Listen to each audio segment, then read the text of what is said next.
I bëjmë thirrje Këshillit të Sigurimit dhe Bashkisë Ndërkombëtare që të ndërmarrë veprime të qarta vendimtare kundrejt veprimeve agresive të Serbisë në rajon, duke përfshirë ato ndaj Kosovës. Kosova do të vazhdojë të sigurojë që ata që janë përgjegjës për dhunë terror të vijen para drejtësisë, por askush nuk mund të mbyll syt ndaj përpjekjeve të pandalura të Serbisë për destabilizim të rajonit.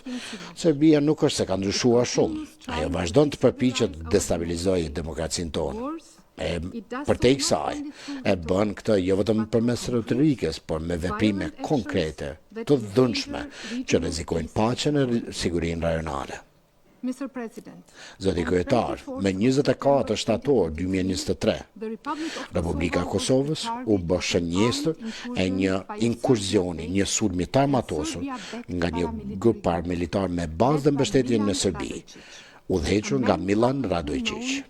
Njeri që publikisht njihet për lidhjet e tij me elitën politike të Serbisë, duke përfshirë edhe ministrin aktual të punëve të jashtme, zotin Đurić këtu që është, dhe vetë presidentin Vučić.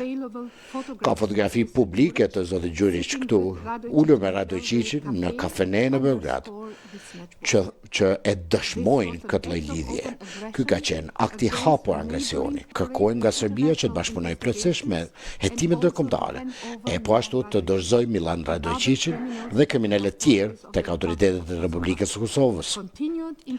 Pandëshkueshmëria e vazhdueshme e këtij vetëm sa inkurajon aktet të tashme të agresionit.